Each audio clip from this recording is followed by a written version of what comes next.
J'avoue, j'ai un peu une relation toxique avec la freelance. Au début, c'était un statut qui me faisait rêver. Liberté géographique, indépendance financière, créativité. Et cette année, j'ai réussi, contre toute attente. Je suis passée de 0 à 49 propositions de mission. Et encore, je vis de la freelance aujourd'hui. Et pourtant, je me sens pas à 100% dedans, j'ai encore du mal à me décrire comme freelance. Et surtout, je ressens des émotions très complexes et souvent négatives face à ça. Dans cet épisode, je vais t'expliquer pourquoi je reste dans un statut que j'ai du mal à aimer et ce que j'ai compris avoir eu enfin le succès que j'ai tant sacralisé. Si tu te reconnais dans mes mots ou si tu réfléchis à te lancer, reste bien jusqu'à la fin. Je pense que cette vidéo va beaucoup te parler.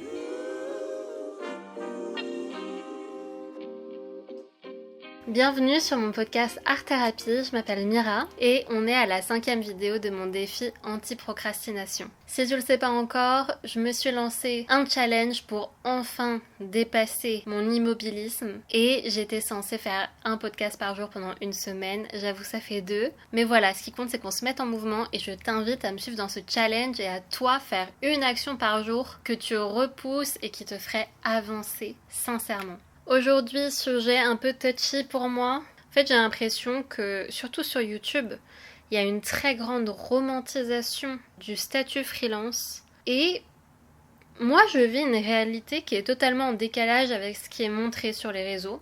Et j'ai envie de te partager ça. La freelance marche pour moi depuis 6 mois. Mais ça fait 3 ans que j'ai réellement commencé à explorer cette possibilité. Il y a 3 ans, je me suis inscrite sur Malte en freelance SEO, Search Engine Optimization.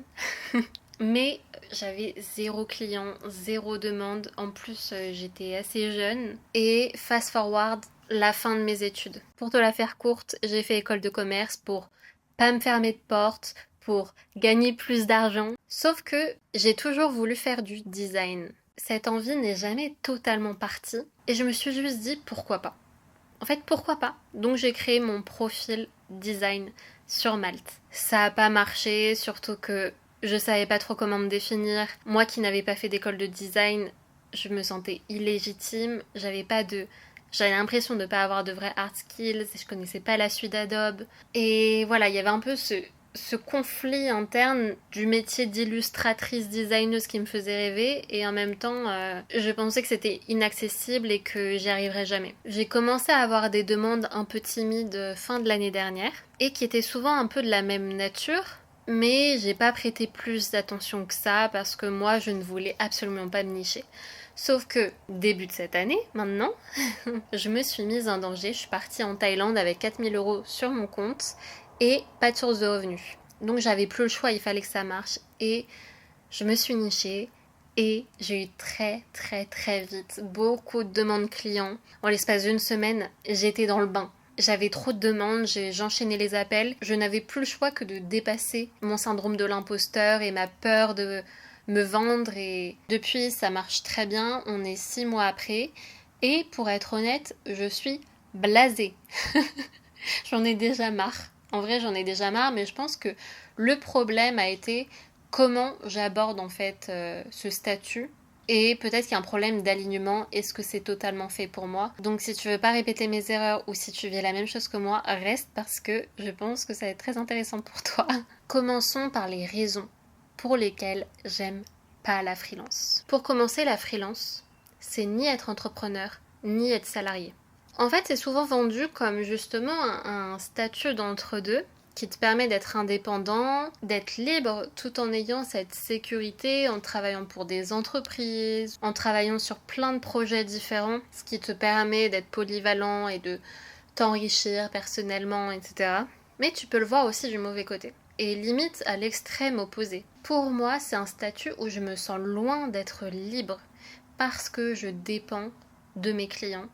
Je dépends constamment des demandes que j'ai. J'accepte parfois des missions qui me font pas plaisir parce que j'en ai besoin. Et il faut bien comprendre que c'est un statut extrêmement précaire parce que contrairement au salariat, tu n'as pas d'aide, tu n'as pas de chômage. Et la prime d'activité, je trouve qu'elle est très difficile à avoir. Tu cotises très peu pour ta retraite. En fait, tu payes beaucoup en URSSAF, mais personnellement, je ne vois pas du tout les retombées de ce que je sors. Et je sais que si demain j'ai plus de mission et que j'ai plus rien, je suis dans la merde en fait. Parce que j'aurai pas de chômage. C'est une situation où même en ayant 5 demandes en une semaine et en me disant je vais prendre un break de 2 semaines ou je vais arrêter d'accepter des missions, dès que j'ai une demande, hop, je suis prête à répondre directement au client même si la mission ne m'intéresse pas, à me vendre, à me rendre disponible pour des appels, que ce soit le week-end, que ce soit les vacances, que je me sois dit que j'allais prendre ou pas en fait la mission. Je me laisse quand même toutes les chances de mon côté parce que j'ai trop peur de manquer. J'ai trop peur de ne plus avoir de mission. J'ai trop peur que ça s'arrête subitement. Et d'ailleurs là, c'est quelque chose que je vis un peu en ce moment. Ça fait 2 semaines que j'ai pas eu de proposition sérieuse. Et je commence à ressentir ce stress où je me dis, ça se trouve c'est fini. Ça se trouve ça a marché et là ça marche plus. Et il faut que je trouve une solution. Est-ce que c'est irrationnel ou pas? J'en sais rien. J'en sais rien parce que je ne le saurais pas tant que j'aurai pas de nouvelles propositions ou alors tant que il se passera pas un mois sans que j'ai rien et que j'ai plus rien sur mon compte en banque. En plus de ça, tu fais quand même souvent affaire à des personnes qui ne respectent pas ton temps. Outre les personnes qui te contactent et tu prends le temps de répondre et qui ne te répondent plus jamais parce que soit ils prennent quelqu'un d'autre, ce que je comprends tout à fait, il n'y a aucun souci, soit ils font des offres, ils contactent plein de freelances, et puis ils se disent « Oh, en fait, non ». Mais en ayant fait perdre du temps et de l'énergie à plein de personnes, en créant des faux espoirs, bref, je vais pas m'étaler là-dessus. Outre cette catégorie-là, dans la prospection, qui fait partie du jeu, on va dire, il y a aussi la relation client pure.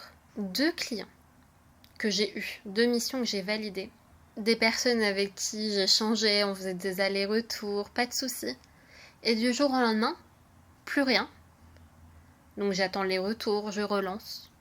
Et subitement, on accepte la mission sur Malte. Enfin, ils acceptent la mission sur Malte. Ok, trop bien, j'ai terminé la mission, mais pas de merci, pas d'au revoir, pas de rien en fait. Juste plus de signe de vie, et d'un coup, une validation. Enfin, j'ai l'impression que c'est très déshumanisant. Quelque chose que honnêtement j'ai du mal à comprendre parce que ça fait pas partie de mes valeurs personnelles. En plus, j'ai déjà parlé de l'URSSAF, mais les taxes, c'est quelque chose qu'on sous-estime parce que tu galères à signer des clients. Pour environ 3500 € que je vais signer en un mois, ce qui me paraissait énorme et ce qui me paraît très difficile à avoir en réalité, à la fin, il me reste 2200 entre les frais de plateforme et l'URSSAF, sans compter les impôts de fin d'année et sans compter la TVA. J'ai aussi beaucoup d'impayés qui vont être payés, mais je dois relancer, je dois me battre pour avoir l'argent que je mérite. Et j'ai 2 missions que j'ai terminées. Il y en a une depuis 1 mois, je l'ai finie. L'autre, je l'ai terminée il y a 3 mois. Je suis toujours pas payée, je fais toujours des relances. C'est épuisant. Tu dois être tout le temps en alerte en fait. Ne pas oublier ces clients qui n'ont pas payé, les relancer tout en étant poli pour ne pas mettre en danger ta réputation et être toujours dans une logique d'avancer, futur client, future demande. Et encore, moi, honnêtement, je ne fais pas de prospection, comme je dis, je suis dans une position où j'arrive pas à être à 100% dedans. Je prends ce qui me vient, mais je ne suis pas proactive dans le fait de chercher des clients. Je suis juste sur Malte à attendre que les demandes viennent. Donc mon cas est quand même particulier. J'imagine qu'il y a encore plus de frustration si toi-même tu dois démarcher des clients, envoyer plein de mails et gérer tout ça en plus. T'as aussi affaire à des gens qui te demandent plein de compétences en une, croyant que c'est normal. Enfin, je veux dire, moi, on va des fois me demander de faire du copywriting, de la stratégie, de je sais pas quoi. Pour des gens, souvent c'est le même profil, c'est les gens qui payent pas. Il y a une fois, j'ai eu un client, mais j'hallucinais. Pendant l'appel, il m'a pris 1 heure pendant l'appel. Je n'arrivais pas à cadrer tellement il parlait. Il voulait que je fasse son site internet, son logo, son identité visuelle, le copywriting de son site pour 400 €. Enfin, ça va pas. En plus, les gens qui te promettent de te donner des parts ou des pourcentages de bénéfices, c'est pas sérieux. Et j'en viens à un autre point, c'est que c'est un combat perpétuel, personnel en tout cas pour moi, contre le syndrome de la bonne élève. J'essaye d'être sympa, mais quand je suis sympa, on dépasse toujours mes limites. Et donc pour moi c'est une lutte, c'est vraiment une lutte de ne pas me laisser marcher dessus et de cadrer de la bonne manière pour garder une bonne entente qui fait que peut-être ils recommenceront à travailler avec moi. J'ai pas envie de créer un climat hostile qui font que par la suite ils prendront d'autres clients. Mais c'est pas ok de me demander de faire des choses qui ne sont pas dans le scope, dans ce qui a été signé. Et c'est pas ok de dépasser la charge de travail qui a été promis ou bref. Et vraiment, moi j'ai eu affaire à des clients qui dépassent tes limites de manière subtile en plus. C'est pas du rentre dedans, c'est des questions un peu innocentes et des manières de faire qui sont très dérangeantes. Donc toi, comment est-ce que tu recadres subtilement aussi ou alors en étant cash, je sais pas, mais moi mon école c'est vraiment d'essayer d'être sympathique et c'est très compliqué. À côté de ça, c'est aussi une grosse lutte contre mon syndrome de l'imposteur. Comme je l'ai dit, je suis en design, mais je suis en design quoi? J'ai même honte de le dire. Je fais du design PowerPoint et Canva. Alors, c'est pas le design qui fait rêver, mais en attendant, bah, j'ai des demandes et ça paye bien et je trouve que je fais du travail hyper quali. Mais j'ai du mal, du coup, à me dire designeuse. Je sais pas, j'ai l'impression que c'est pas un vrai métier et je me sens un peu ridicule. Même en parler là. Qu'est-ce qui est accepté ou pas dans l'industrie? Qu'est-ce qui est bien vu ou pas? Il y a aussi par rapport à mes clients. Même quand il faut pricer cher parce que la demande c'est beaucoup de travail, j'ai vraiment du mal et je lutte. Des fois je fais des devis pendant 2 heures pour me forcer à oser demander le juste prix et très souvent je me price bien en dessous. J'ai fait des calculs, plus le travail est important, moins je me price cher par rapport à la proportion du travail. Je sais pas si je suis très claire, mais plus j'ai du mal à demander l'argent. Et donc, dans mon temps de freelance, je passe énormément d'heures à soit travailler les devis pour me battre et pour me justifier de la valeur de mon travail. Je sais qu'il est qualitatif, mon travail, mais j'ai quand même du mal à le justifier. Je passe aussi énormément d'heures à faire des mails hyper bien dits, juste ce qu'il faut, mais pas trop. Faire la freelance, c'est vraiment une lutte contre moi-même, une lutte contre mes défauts. Je suis très souvent dans des positions inconfortables en fait. Et là, je suis à un stade où en plus c'est assez chronophage, j'ai l'impression que j'évolue pas. J'évolue pas, en même temps j'ose pas demander plus, demander autre chose. Si je me suis mise designeuse Canva et PowerPoint, c'est parce que je m'en sentais capable à 100% et que je savais que j'aurais pas cette sensation de ne pas être assez douée. Mais aujourd'hui, même quand j'ai des opportunités de faire de la direction artistique ou des créations d'identité visuelle, bah j'ose pas, je me vends pas. Ce serait la suite logique, pouvoir m'étendre et surtout c'est ça qui me faisait réellement rêver à l'origine. Mais je suis encore à ce stade où je m'auto-sabote. Je préfère rester dans du chronophage plutôt que de me challenger parce que j'ai peur de faire payer un client pour qu'il ne soit pas satisfait parce que c'est normal en fait, t'apprends. La freelance, tu apprends constamment. Et c'est faux, je pense, de dire que les gens se lancent quand ils sont vraiment déjà experts. Tu deviens expert en ayant plein de clients, en faisant. Même en étant freelance expert, tu restes un débutant. Enfin, pas tout à fait un débutant, mais un apprenant. Et autant je suis ok avec le fait de rester apprenante sur des outils que je maîtrise et dans de l'exécution pure parce que je suis très confiante, et autant ça me fait peur d'être apprenante dans des positions que j'ai sacralisées, que j'ai vraiment envie de faire, et qui sont plus de l'ordre stratégique parce que j'ai peur de faire des erreurs et j'ai peur d'échouer dans ce que j'ai vraiment envie de faire. Donc je m'empêche de faire ce que j'ai vraiment envie de faire, malgré le fait que j'ai de l'expérience, que j'ai plein de clients, qu'aujourd'hui je suis super malteur, donc même si je me repositionnais, je pense que j'aurais des demandes, mais j'ose pas. Et donc je suis vraiment dans une démarche où je fais ce qui marche plutôt que ce que j'aime. Sans même parler du fait que le travail que tu fais n'est pas pour toi, mais pour des entreprises, pour des gens. Et donc moi, je peux avoir ce manque de sens aussi parfois où je me dis mais pourquoi est-ce que je fais ça? À quoi ça sert? Et des fois c'est compliqué de se mettre face à la critique aussi, d'accepter la critique de tes clients parce que tu as l'impression que tu fais du très bon travail, mais c'est juste pas en phase avec leurs attentes, ce qui est ok et ce qui est normal. Des fois, il vaut mieux faire moins compliqué, plus simple, si c'est ce que veut la personne en face de toi. En fait, il faut détacher ton résultat de ton appréciation personnelle, de ta propre subjectivité, et il faut le détacher de ton ego et de ta personne. Ça, c'est un exercice qui est compliqué. Aujourd'hui, je l'ai totalement réussi, je m'en fiche, en vrai, on peut me faire 1000 critiques, j'en ai plus rien à faire. Mais ça, c'est un chemin quand même un peu compliqué, quelque chose qui s'apprend. Et personnellement, j'ai toujours cette frustration de me dire que je passe 50 heures à travailler, pas pour moi en fait, pour les autres, pour un travail que je ne comprends pas vraiment. Enfin, je le comprends, mais je ne vois pas de sens derrière.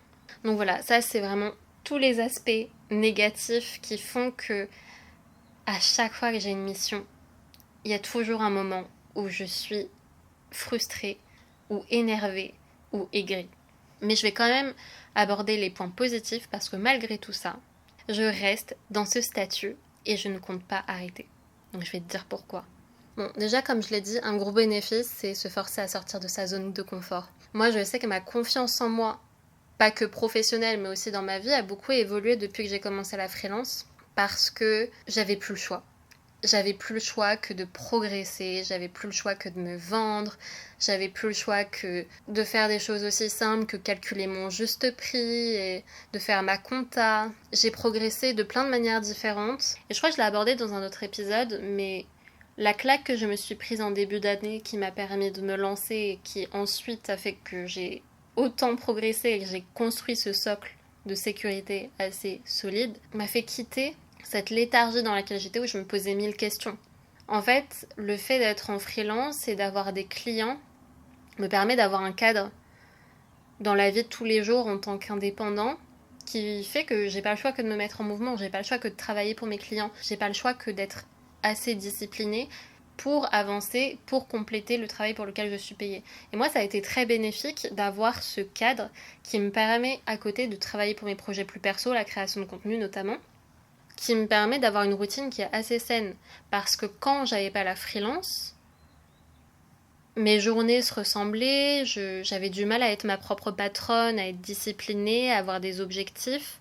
J'ai l'impression que moins tu as de temps pour travailler sur tes projets, plus tu es efficace et tu sais où tu vas et tu prends des décisions qui sont peut-être un peu plus radicales et tu te poses moins de questions en fait. Donc ça, c'est un gros bénéfice que j'ai toujours aujourd'hui, qui est que malgré tout, quand j'ai des demandes clients, même si en ce moment je mets un peu la freelance sur pause, ça me permet de cadrer mes projets perso. Et ça reste un challenge d'apprentissage encore aujourd'hui, même si je pense que j'en suis un peu à un niveau de plateau où j'ai l'impression que j'ai beaucoup appris et j'ai du mal à apprendre de nouvelles choses. J'ai quand même cet espoir que ça va réaugmenter, que je vais recommencer à apprendre parce que j'ai espoir de sortir de ma zone de confort à nouveau, d'essayer d'être directrice artistique ou des choses comme ça que j'adorerais faire mais qui sont encore floues et qui me paraissent inaccessibles et qui me font peur. Peut-être que j'arriverai à dépasser ça un jour. Et du coup, j'ai envie de continuer aussi pour ne pas me fermer cette porte-là. Et si je ne veux pas me fermer cette porte-là, on en vient à un sujet essentiel qui explique aussi pourquoi je suis pas à 100% dans la freelance. C'est que j'ai peur de me lancer dans l'entrepreneuriat à 100%.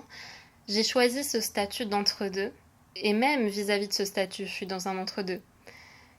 Parce que je ne veux pas être salariée, mais j'ai super peur de me lancer à mon compte, travailler pour moi et du coup ne pas avoir de sécurité financière et me forcer à avoir mes produits, mes ventes, mon marketing. Je pense qu'aujourd'hui j'ai peur de ça parce que j'ai pas trouvé ma vocation. J'en ai parlé dans un autre épisode aussi. Le fait d'essayer de trouver ma vocation a été un gros problème et qui a provoqué beaucoup d'immobilisme chez moi et qui en provoque toujours aujourd'hui. En fait, je suis tellement attachée à cette notion de faire un travail qui m'accomplit que j'ai pas envie de me lancer dans n'importe quoi et n'importe comment.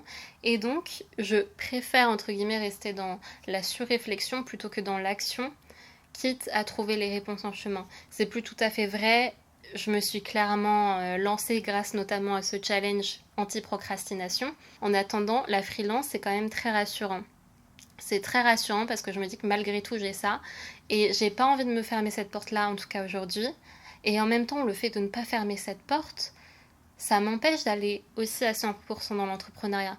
Finalement, ce qu'il me faudrait, c'est peut-être comme au début de l'année, me mettre en danger suffisamment pour ne plus avoir le choix que de gagner mon argent autrement. Et de vraiment me lancer sérieusement. Et c'est un statut qui est rassurant, notamment pour le statut social.